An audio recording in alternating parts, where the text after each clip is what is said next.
وداعيا إلى الله بإذنه وسراجا منيرا حافظ قرآن কবরে শরীর মাটি খাবে না। ব্যঞ্জন উম্মাল প্রথম গত 277 নম্বর পৃষ্ঠায় 2485 নম্বর হাদিস হযরত জাবের রাদিয়াল্লাহু আনহু থেকে বর্ণিত ইযা মাতা হামিলুল কুরআন আওহাল্লাহু ইলাল আরদি আল্লা তাকুলি লাহমাহু ক্বালাত ইলাহিল কাইফা কুলু লাহমাহু ওয়া কালামাকা ফি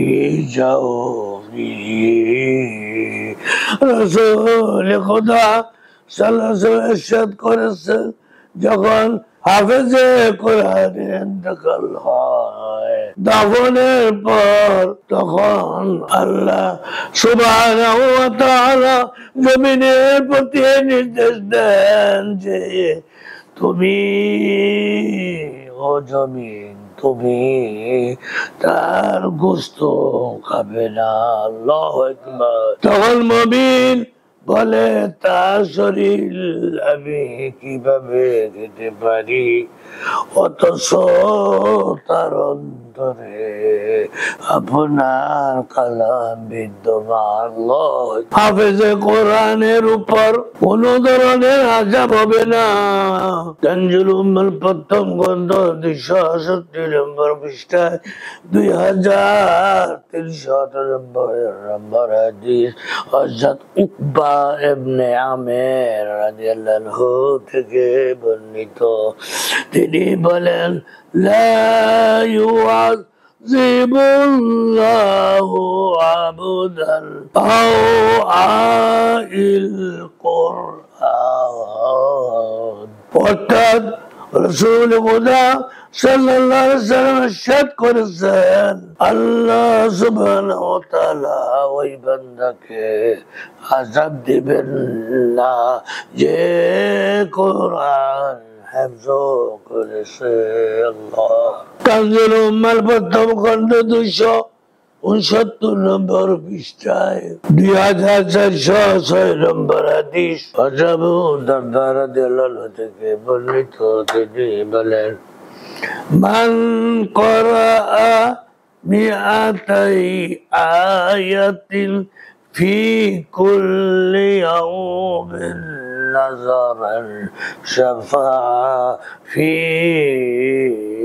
সাবাতি কুবুরিন হাওলা কবরিহি ওয়া খাফফাল্লাহুল আযাবা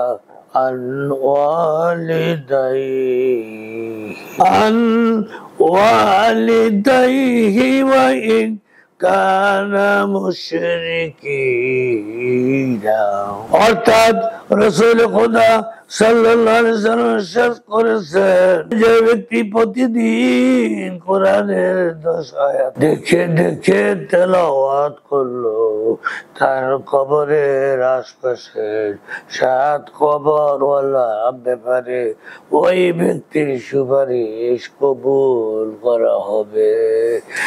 আর আল্লাহ সুবহানাহু ওয়া তাআলা তার পিতা মাতার কবরে আযাব শিথিল করে দিবেন যদিও তার পিতা মাতা মুশরিক হয়।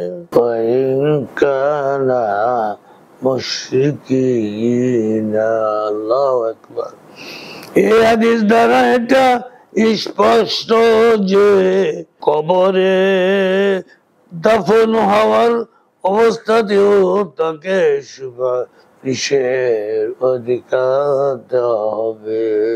আশপাশের কবর ওনাদের জন্য যে সুপারিশ করতে পারবে পিতা মাতা মুশরিক হলেও তার শাস্তি শিথিল করে দেওয়া হবে, শাস্তি বন্ধ করা হবে না, কারণ মুশরিকের শাস্তি বন্ধ করা হয় না। এ ফজিলত লাভ হবে ওই ব্যক্তি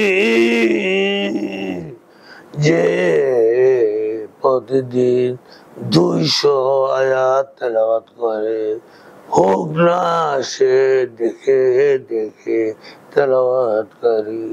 আর যে ব্যক্তি হাফেজে কোরআন এবং 200-র চেয়েও বেশি পরিমাণ আয়াত তেলাওয়াত করে, তার মর্যাদা কত উঁচু পর্যায়ে তা আল্লাহ সুবহানাহু ওয়া তাআলাই ভালো জানেন। আল্লাহ ওয়াখিরু দাওয়ানা আনিল হামদুলিল্লাহি রাব্বিল আলামিন।